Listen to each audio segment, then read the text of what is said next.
할렐루야. 네, 반갑습니다. 제가 오늘 넥타이를 좀 풀었습니다. 여러분께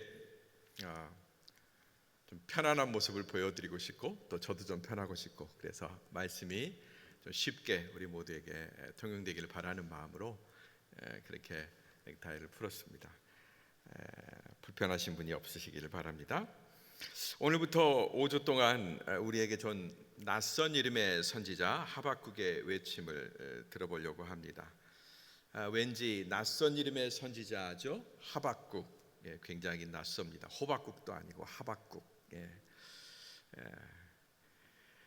왜 이런 낯선 이름의 선지자를 택해서 말씀을 전하고 싶었냐면 바로 이 낯선 시대, 우리가 살고 있는 이 낯선 시대, 한 번도 당해보지 않은 이런 낯선 시대에 혹여나 시원한 해답을 주는 말씀이 그 안에 있지 않을까 하는 기대를 가지고 있었기 때문입니다.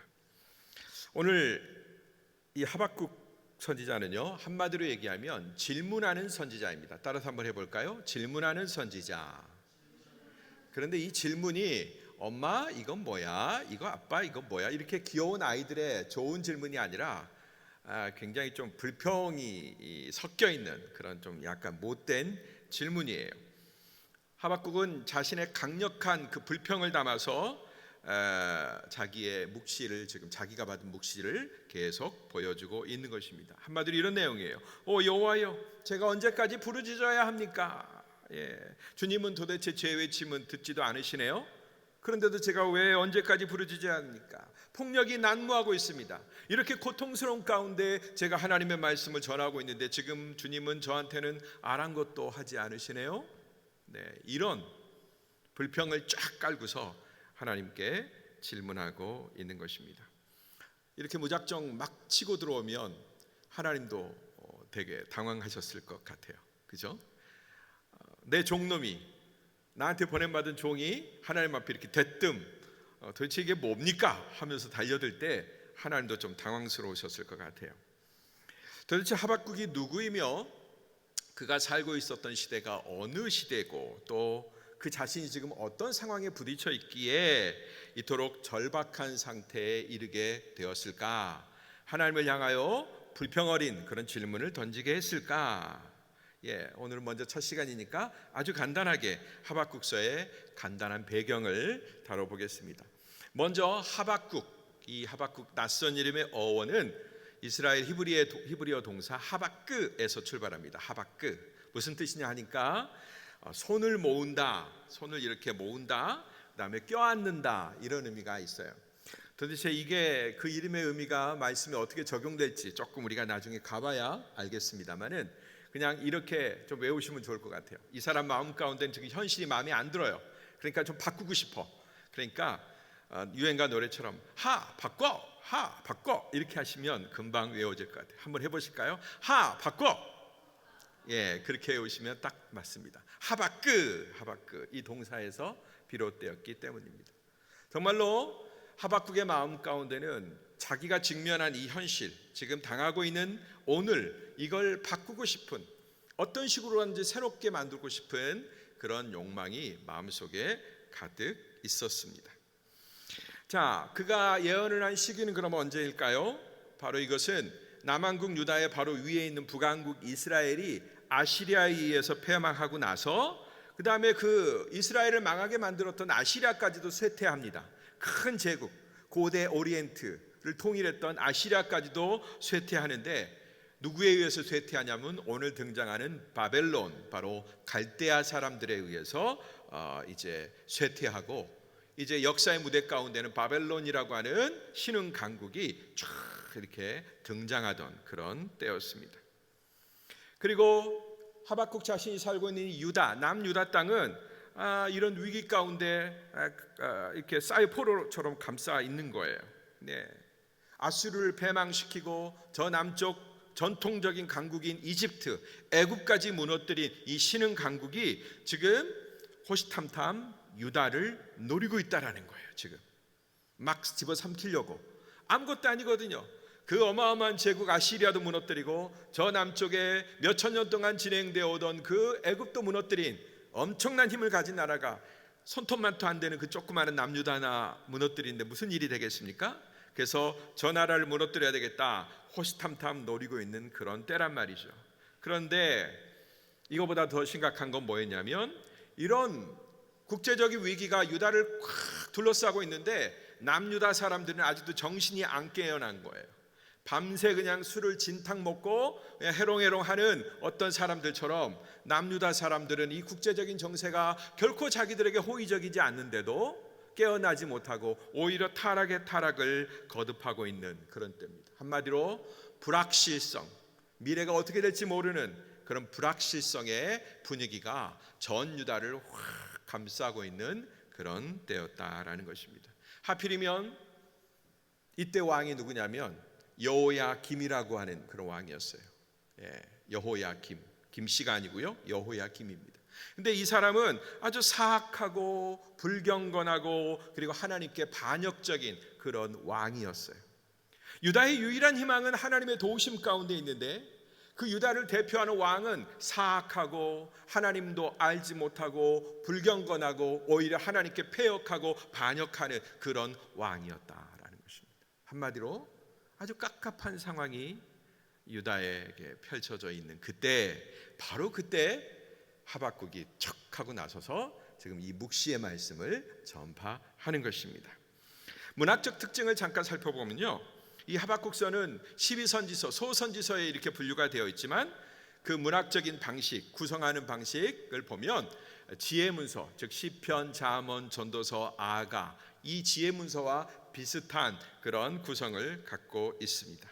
그래서 하박국서의 마지막에 보면 이런 게 나와요. 이 노래는 영장을 위하여 내 수금에 맞춘 것이니라, 이런 말이 나와요. 그러니까 이 하박국의 모든 묵시의 내용이 수금, 손으로 치는 기타와 같은 그런 악기죠, 하프 같은 그런 악기죠. 이걸 켜면서 내가 노래를 불렀다라는 그런 의미인 거죠. 그러니까 시처럼, 음악처럼, 노래 가사처럼 이렇게 구성되어 있다라는 것입니다. 자, 이제 하박국의 첫 번째 질문으로 들어가 보겠습니다. 3절 4절 말씀을 다 같이 한번 큰 목소리로 읽었으면 좋겠습니다. 시작. 왜 저로 하여금 불의를 보게 하십니까? 왜 죄악을 쳐다보게 하십니까? 파괴와 폭력이 제 앞에 있습니다. 갈등이 있고 싸움이 일어납니다. 그러므로 율법을 지키지 않고 정의가 아주 실행되지 못합니다. 악인이 의인을 에워싸버려서 정의가 왜곡됩니다. 하박국은 한마디로 이렇게 얘기해요. 왜 불이, 이 간악함을 저에게 보게 하십니까? 왜 죄악을 쳐다보게 하십니까? 파괴와 폭력이 제 앞에 있습니다. 갈등과 싸움이 일어납니다. 이런 얘기예요. 여러분, 한 나라와 사회에서 이 하박국의 말처럼 날마다 갈등과 싸움이 일어나고 부패가 일어나고 서로 그냥 못 잡아 먹어서 안달이고 이러면 그 나라가 어떻게 되겠어요? 뭐 뻔하죠. 그런 폭력이 난무하고 다툼이 지속되고 있는 상황이었습니다. 지도자들은 도덕적으로 해이해져 있었어요. 자기들의 권력을 이용해서 약한 백성들의 것들을 탈취하고 어떻게든지 개인적인 부를 꾸리려고 하는 그런 사람들로 가득 차 있었습니다.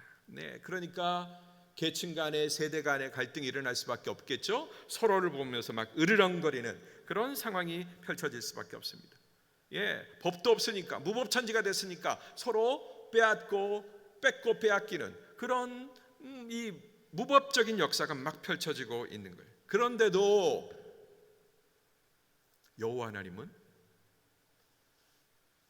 쫙 지퍼를 닫으시고 아무 말씀도 안 하시는 거예요. 아니, 이런 상황에 옛날 같으면 하나님이 즉각 개입하셨거든요. 사사기서를 보십시다. 우리가 룻기 지난 시간까지 봤는데 배경시대가 사사기거든요. 조금만 이스라엘이 잘못하고 그 다음에 우상을 섬기고 이방 사람들과 결혼하고 이렇게 되면 하나님이 즉각 개입하셔가지고 가나안 왕 야빈도 부르고 하솔왕도 부르고 옆에 있는 암몬도 부르고 다 불러가지고 너희 놈들 그러면 안 돼 하고 하나님께서 혼을 내셨거든요. 그런데 이렇게 타락의 상황이 극에 달았는데도 불구하고 선지자가 보기에 하나님은 지퍼 쫙 하고 아무 말씀도 안 하시는 거예요. 침묵하시는 거예요. 아니, 왜 그저 지켜보기만 하세요, 하나님? 그러실 때가 지금 아닌데요. 하나님 도대체 지금 뭐 하고 계십니까? 그런 하나님을 도저히 이해할 수 없다고 하박국은 얘기하고 있는 것입니다. 옛날에 어떤 개그맨이, 한참 추억의 개그맨이죠, 동남아 사람이 흉내내면서 마지막에 뭐라고 해요? 이게 뭡니까? 했던 것처럼 하나님 도대체 이게 뭡니까?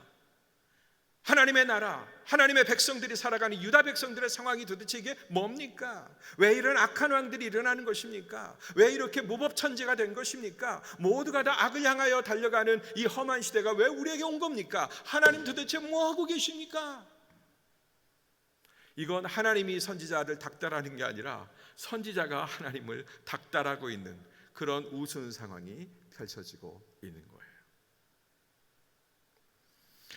하박국은 거기서 한술 더 떠서 이렇게 고백합니다. 율법이 집행되지 않습니다. 그러니 더더욱 정의를 실현할 방법이 없습니다. 이게 무법천지라 누구한테 이게 옳은 거요, 저게 틀린 거요 말할 수도 없습니다. 이런 거죠. 악인이 의인을 다 에워싸버렸습니다. 우리 중에 개중에 조금 남아있는 의인들이 있는데 그들은 악인들에 의해 완전히 포위당해버렸습니다. 그래서 이제 정의가 왜곡되고 폭력으로 빼앗고 거짓으로 탈취해도 우리는 방법이 없습니다. 그런데 하나님 도대체 언제까지 지켜보시겠습니까? 하박국은 마치 이 모든 원인이 하나님께 있는 것처럼 굉장히 불경스럽게 질문을 던지고 있는 것입니다. 어쩐지 하박국은 굉장히 의로운 눈을 가진 그런 사람인데 오히려 잠자코 계시는 그 하나님에게 문제가 있는 것처럼 우리에게 들립니다. 그렇다면 이 도발적이고 문제 많은 버릇없는 이 하박국 선지자에 대해서 하나님은 어떤 답을 준비하셨을까요? 5절 6절 말씀에 하나님의 대답이 나옵니다. 다 같이 한 목소리로 읽어보겠습니다. 시작. 다른 나라들을 보고 잘 살펴보아라. 놀라고 즐겁할 것이다. 내가 살아있는 동안에 내가 어떤 일을 행할 것인데 내게 말해 주어도 너는 믿지 못할 것이다. 보아라, 이제 바벨론 사람들을 내가 일으킬 것이다. 그들은 사납고 과격한 사람들이다. 남의 생활 터전을 빼앗으려고 온 땅을 돌아다닐 것이다. 이렇게 말씀합니다. 이게 여호와의 대답이에요.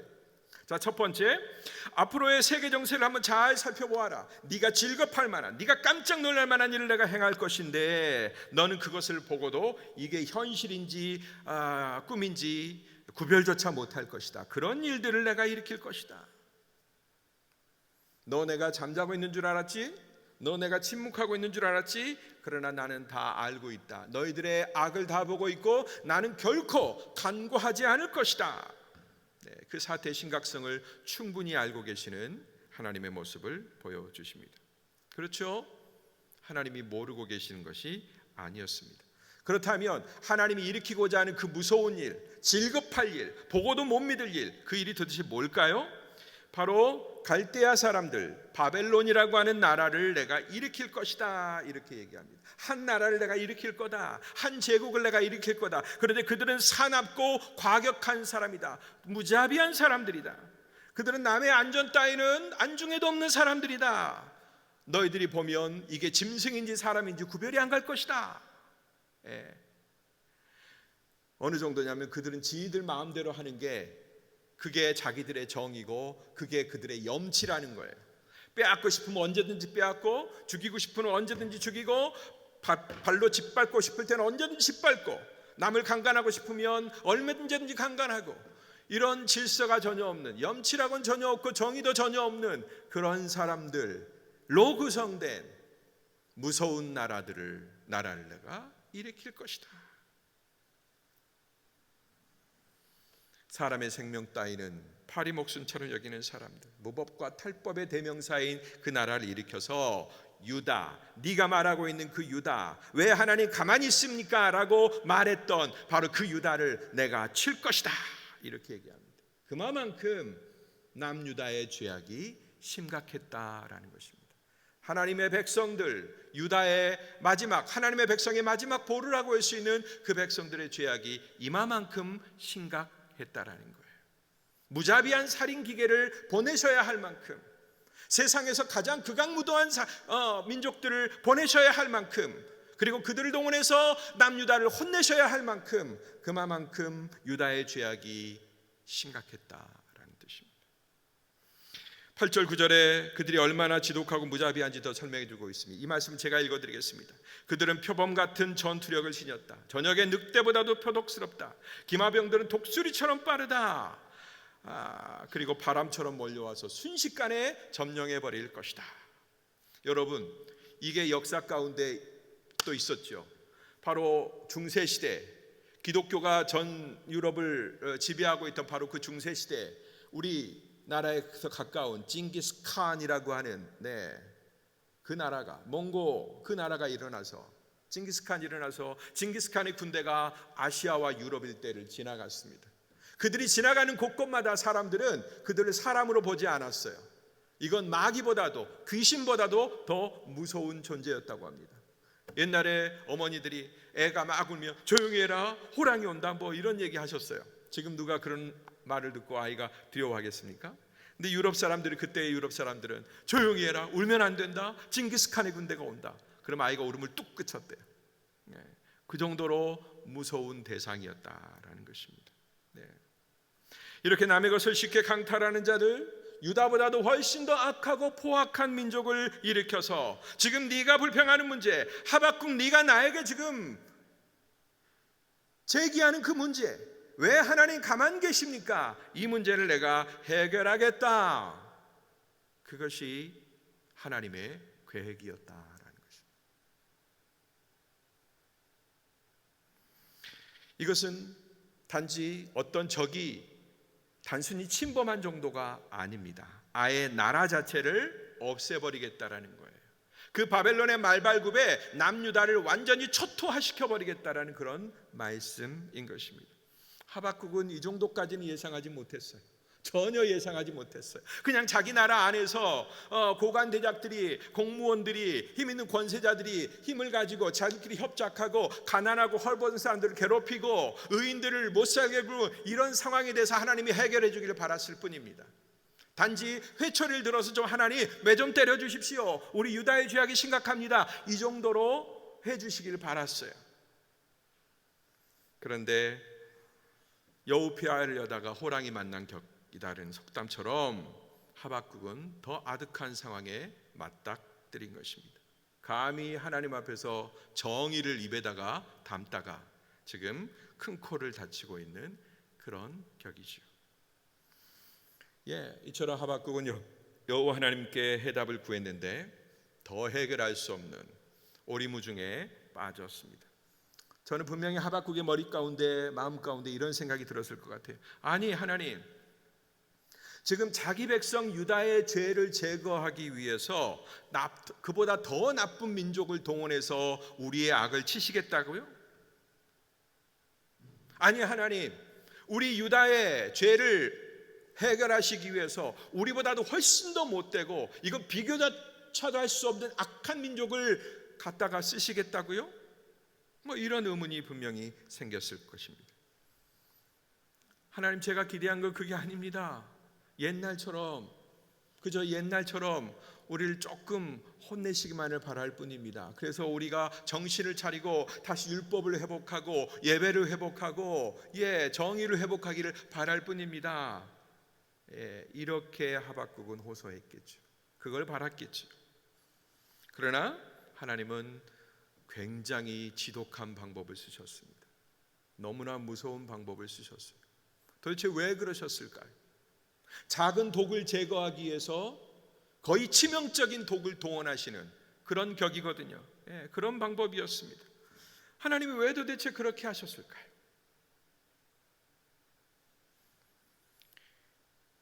그런데 알고 보니 그렇게 포악한 민족을 동원해서 너희들의 악을 치겠다, 유다의 악을 내가 제거하겠다 라는 하나님의 해법은 최종 답안이 아니라는 것을 우리가 여기서 알게 됩니다.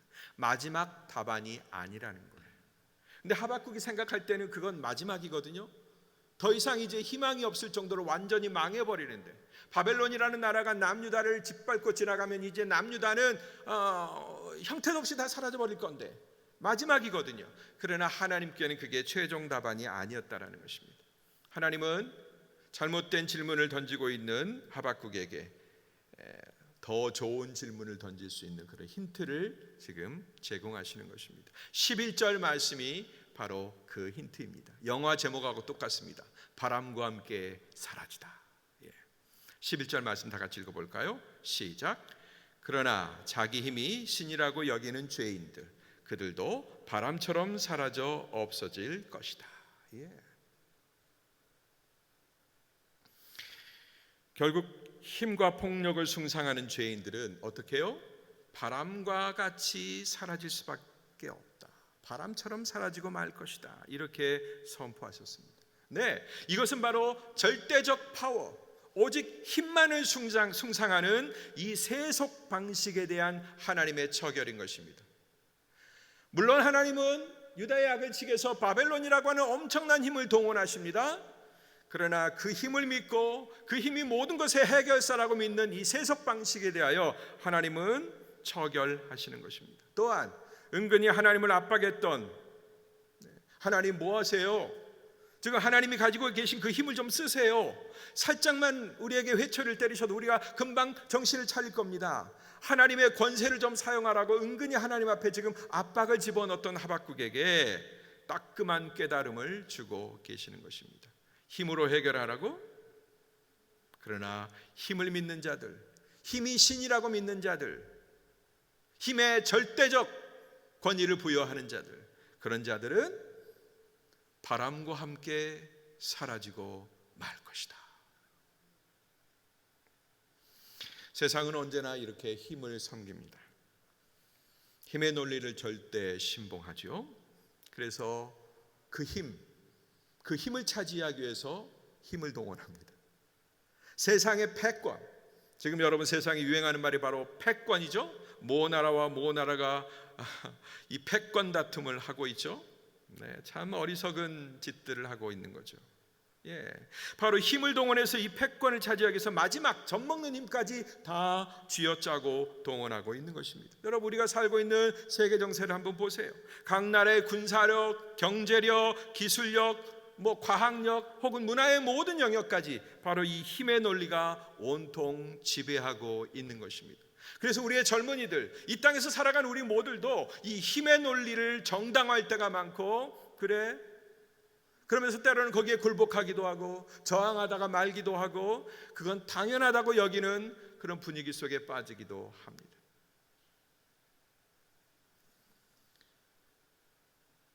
그러나 하나님은 그 힘으로 패권을 추구하는 모든 행태가 결국은 바람과 함께 사라질 운명이라고 선언하고 계십니다. 참 기가 막힌 문학적 표현입니다. 여러분, 바람과 함께 사라지다가 미국의 모 작가에 의해서 처음 나온 말이 아니에요. 분명히 그 작가는 이 성경의 내용을 봤을 것 같아요. 바람과 함께 사라지다.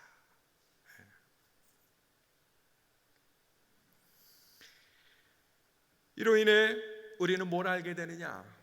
바로 그 힘의 패권을 추구하는 것이 얼마나 어리석은지를 알게 됩니다. 동시에 뭘 알게 되죠? 바로 그 허황된 힘에 어떻게라도 기생하고 어떻게라도 기대가지고 살아보려고 하는 그런 시도가 더 어리석고 더 처참하다라는 것을 우리는 알게 되는 것입니다. 그런데 바로 이 남유다가, 하나님의 백성이 하나님을 의뢰하려고 하지 않고 이 세상의 파워, 세계 정세를 주무르고 있는 어떤 파워를 기대려고 한다라는 것입니다. 남쪽에 붙었다, 북쪽에 붙었다, 어디 내가 붙을 어떤 신랑이 없는가? 나를 보호해 줄 자를 이 세상에서 눈에 불을 켜고 찾아다니는 것입니다. 그것이 바로 남유다의 죄악인 거예요.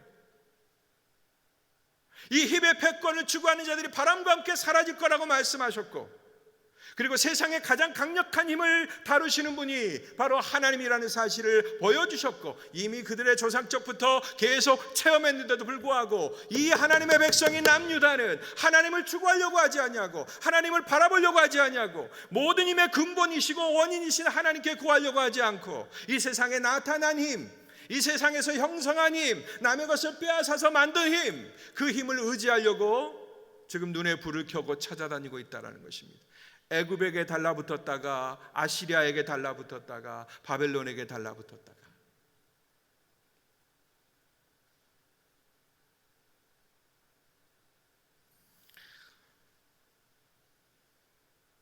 자, 여러분, 이제는 우리들 차례입니다. 여러분은 지금 당면한 우리의 상황 앞에서 하나님 앞에 어떤 질문을 드리시겠습니까? 마치 하박국처럼 손가락을 하늘을 향해 두고 하나님, 도대체 이게 뭡니까? 삿대질하면서 하나님 앞에 빈정거리시겠습니까?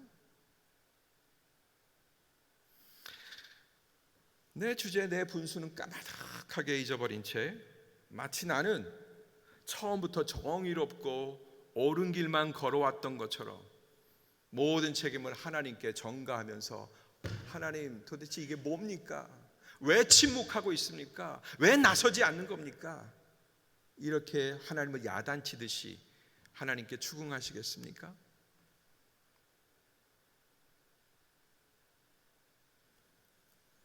그러나 거기에는 중요한 한 가지가 빠져 있습니다. 뭐냐? 바로 나 자신. 나 자신. 그 수많은 부조리와 수많은 문제를 양산해 낸, 오늘날 우리가 정말로 피곤해하고 머리 아파하는 이 갖가지 문제를 양산해 낸 장본인, 주인공이라는 사실을 우리는 거기에서 쏙 빼버린 것입니다. 여러분, 우리가 진정 진실한 답에 접근하기를 바란다면, 우리가 안고 있는 문제를 해결할 수 있는 진정한 열쇠에 우리가 우리의 손을 뻗치기를 원한다면, 우리는 결코 내 질문 속에 나타나 있는 그 문제로부터 나 자신을 분리시켜서는 안 됩니다. 다 니들 탓이야. 다 당신들 탓이야. 다 정부 탓이야. 지도자들 탓이야. 선생들 탓이야. 목사들 탓이야. 교회 탓이야. 이렇게 남 탓해서는 결코 어떤 답도 얻을 수 없다라는 것입니다. 나 자신을 분리시킬 수 없습니다. 그런데 그런 태도를 가진 것이 바로 하박국이었습니다. 이게 바로 하박국의 실수인 것입니다. 이제 내 나라 조국 대한민국을 한번 보겠습니다. 여러분, 대한민국은 진정 옳은 방향으로 가고 있습니까? 또 이런 질문을 던지면 우리는 금방 대통령, 국회의원, 정부 관료들, 텔레비에 보이는 이런 사람들만 또 다 떠올려요. 여러분, 그게 아니고 이 질문은 정부와 권력자들에게만 국한되지 않습니다. 바로 우리들 자신부터가 그 질문의 대상인 거죠. 그러면 이 땅에서 일어나고 있는 이 수많은 부조리와 아우성들의 정확한 원인들을 우리가 이제 한번 찾아보았으면 좋겠습니다. 질문을 한번 던져봤으면 좋겠습니다. 자, 볼까요? 서로를 죽일 듯이 극단적으로 치닫고 있는 이 대립과 대결, 이거에 대해서 우리는 어떤 질문을 던질 수 있을까요? 이 사람 얘기를 들으면 이 사람 얘기가 옳은 것 같고, 저 사람 얘기를 들으면 저 사람 얘기가 옳은 것 같고, 서로의 자기 주장을 양보하지 않냐고 끝까지 치닫고 있는, 마치 끝장을 보려고 하는 그런 우리들은 도대체 어디에서 답을 찾아야 되냐 말입니다. 또 우리를 둘러싼 복잡한 세계의 정세가 있어요. 세계에서 강국들에게 둘러싸인 가장 불쌍한 나라가 우리 아닙니까? 챔피언들, 힘으로 따지면 최고의 챔피언들, 그 엄청난 국력을 가지고 있는 나라들에 우리는 둘러싸여 있습니다. 참, 우리의 운명이 참 얄궂어요. 이런 정서 속에서 우리는 어떻게 현명한 대처를 할 수 있을까요? 지구상에서 가장 힘센 나라들 가운데 둘러싸인 우리들은 여기에서 도대체 누구를 선택해야 됩니까? 유다처럼 애굽에 달라붙을까, 바벨론에 달라붙을까, 아니면 남아있는 아시리아 세력에 달라붙을까? 그런 고민을 우리가 해야 합니까? 또 가장 악랄한 폭력 정권이 바로 우리의 머리 위에 있잖아요. 우리 위에 있잖아요. 그럼 우리는 도대체 어디를 피해야 돼요? 또 오늘날 마치 사회악처럼, 존재해서는 안 되는 사회악처럼 취급당하고 있는 우리 조국교회, 우리 교회는 도대체 어디서 해법을 찾아야 합니까? 저는 방금 6개 혹은 7개나 되는 질문을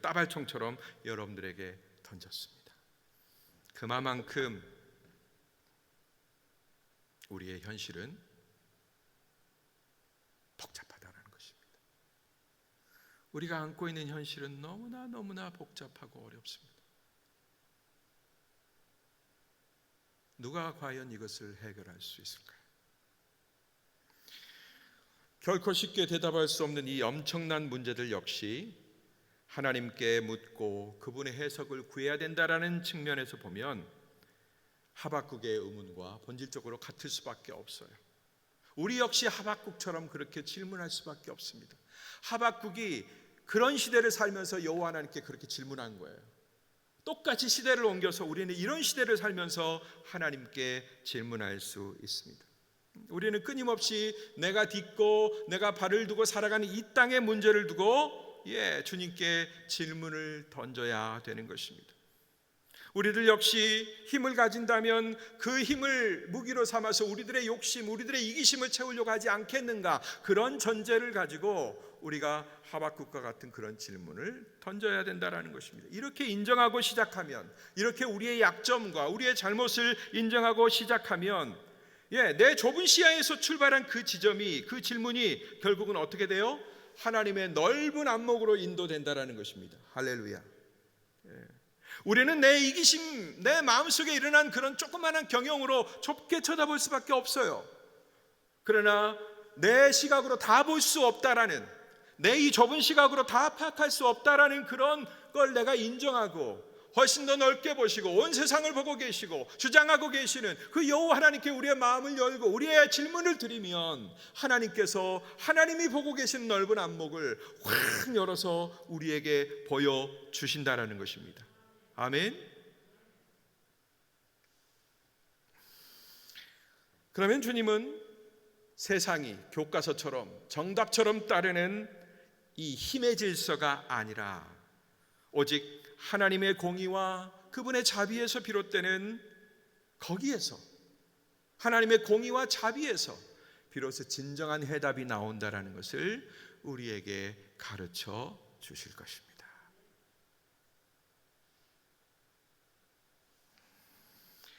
이것이 바로 주님의 제자들을 따르는 사람이 당연히 가야 할 길입니다. 우리는 조국과 조국 교회에 대한 질문, 그리고 우리의 삶의 여러 가지 부분에서 겪는 그런 많은 질문, 또 살다 보면 내 문제만 있는 게 아니라 이 문제 저 문제가 서로 충돌해서 막다른 지점에서 서로 싸우죠. 거기서 파생하는 그런 질문들, 좌파와 우파가 부딪혀서 만나는, 거기서 나오는 질문들, 젊은 세대와 나이 드신 세대가, 기성세대가 만나서 충돌을 일으키는 그 질문들, 이렇게 우리가 해결할 수 없는 질문들을 가지고 아침마다 밤마다 주님 앞에 나아가야 된다는 것입니다. 어떤 때는 이해할 수 없어서 힘들어요. 도대체 그 질문에 대한 답이 전혀 없는 것 같아서 힘듭니다. 또 어떤 때는 답은 있긴 있는 것 같은데 내가 동의하기가 어려워요. 대부분 그렇죠? 그게 답이라는데 내 마음에 안 들어. 그러니까 어려워요. 이래저래 우리는 어려움을 겪습니다. 그러나 그렇다고 하더라도 우리가 주님 앞에 가져가는 일을 멈춰버린다면 결국 우리는 남유다가 선택했던 그런 쉬운 방식, 그래? 말 안 들어? 이리 와 하는 그런 힘의 방식, 그 쉬운 방식을 쓸 수밖에 없을 것입니다. 결국 그러면 폭력이 정당화됩니다. 가슴속에 그 폭력으로 말미암아 한을 품은 사람들이 많아집니다. 왜 우리 민족을 한의 민족이라고 얘기합니까? 너무 잘났는데, 너무 생각도 바르고 너무 추진력도 있고 너무 정말로 실력 있는 민족인데 그것들을 너무 누르다 보니까 내가 발현될 기회가 없는 거예요. 내 의견을 말할 기회가 없는 거예요. 내 생각을 발표할 기회가 없는 거예요. 그냥 어른들의 권위로 누르고 힘의 권위로 누르고 돈의 권위로 누르고 우리는 그렇게 눌려왔습니다. 그러니까 한이 있는 거예요. 마음에 답답함이 있는 거죠. 다 이거 한 번씩은 해봤을 거예요. 어이구 답답해, 어이구 답답해.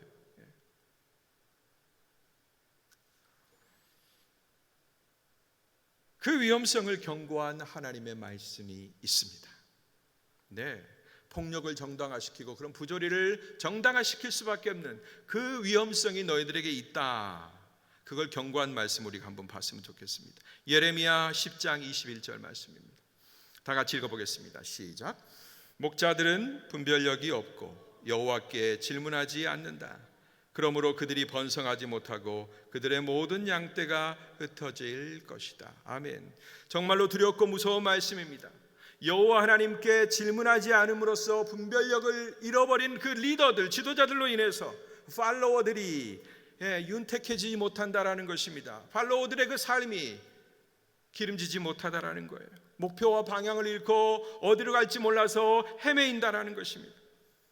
그로 인해서 여러분 벌어질 비극은 너무나 뻔하지 않습니까? 목자를 잃어버린, 잘못된 정보를 가진, 하나님께 묻지 않는, 자기 잘난 척하는 그런 목자들 만난 양들은 얼마나 힘들겠습니까? 그런 지도자를 만난 국민들은 얼마나 힘들겠습니까?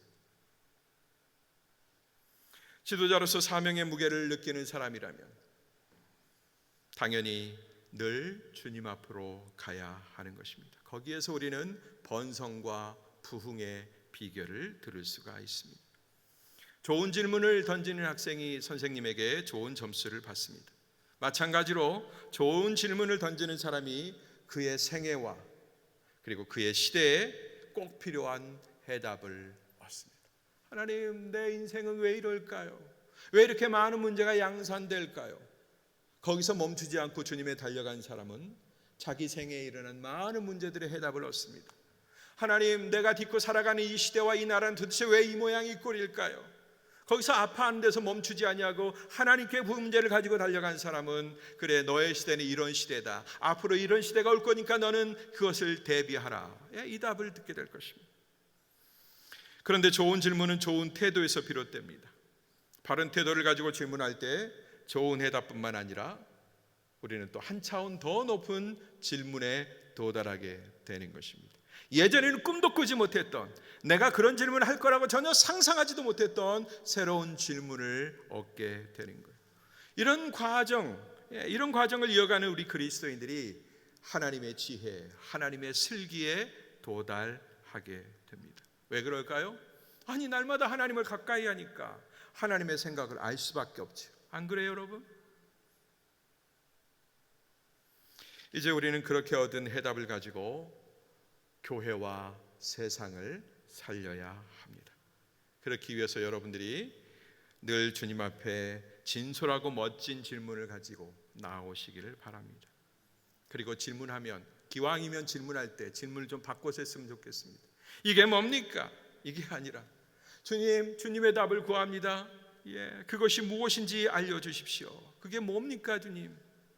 그걸 좀 알려주십시오. 이렇게 겸손한 태도, 못마땅하고 그냥 분풀이하고 싶은, 그냥 마음에 안 든 그것만 그냥 가슴에 칵 짜가지고 질문 듣는 게 아니라 진정한 해법은 주님의 있다라는 사실을 인정하면서 겸손하게 그의 답을 구하며 나아가는 것입니다. 혹여 아직도 여러분이 성정이 좀 뜨거워서 겸손한 태도를 가지지 못한다면 질문하지 말아야겠까요? 아니요. 그래도 질문하십시오. 그냥 담대히 하십시오. 당차게 하십시오. 그러면 자비로우신 주님께서 주님의 방법대로, 호세아에게 대답하셨던 주님의 방법대로 우리의 질문에 응답하실 것입니다. 제자들이 그랬어요. 우리 주님의 시대로 오니까 지나가시는 예수님 앞에 이렇게 예수님의 제자들, 될 사람들이 질문합니다. 예수께 나와서 물었습니다.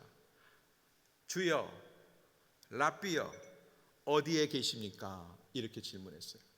아니, 주님 어디서 사십니까? 이런 질문이 아니라 이 질문은 돌이켜보면 이런 질문. 주님, 랍비여, 당신이 우리의 선생님이십니까? 지금 당신이 선생님으로서 이 자리에 계십니까? 이런 질문이에요. 랍비여, 어디 계십니까? 그때 주님이 대답하십니다. 잠시만요. 주님께서 이렇게 대답하셨어요. Come and see. 와 보라. 할렐루야. 일단 와봐. 그러면 보게 될 거야. 너무나 간단한 답을 주신 거예요. 주님, 어디 계십니까? 정말로 우리가 만난 당신이 우리의 주님이 맞습니까? 라는 질문을 던질 때 주님은 아주 단순하게 대답하셨어요. Come and see. 와봐. 그러면 보게 될 거야. 여러분, 이 단순한 답을 주님께 달려가셔서 발견하고 만나는 여러분 되시기를 주의 이름으로 축복합니다. 기도하겠습니다. 고마우신 주님, 좋은 질문을 던져야 주님으로부터 좋은 답을 얻는데 우리가 질문조차 던지지 않는다면 어떻게 답을 얻을 수 있겠습니까? 먼저 모든 문제의 해답이 주님께 있다라는 사실을 믿고 주님께 질문을 하는 우리들이 되게 하여 주옵소서. 주님께 여쭈되 겸손하고 합당한 좋은 태도를 가지고 여쭈어서 하나님의 선하신 응답을 듣고 받을 수 있도록 역사하여 주옵소서. 그래서 우리가 안고 있는 이 시대의 수많은 문제들에 대한 하나님의 해법을 듣게 하여 주시고 거기서 실마리를 풀게 해주시고 이 시대의 대안을 발견하고 선포할 수 있도록 그 대안을 가지고 살아갈 수 있는 저희가 되도록 역사하여 주시옵소서. 예수 그리스도의 이름 받들어 기도드리옵나이다.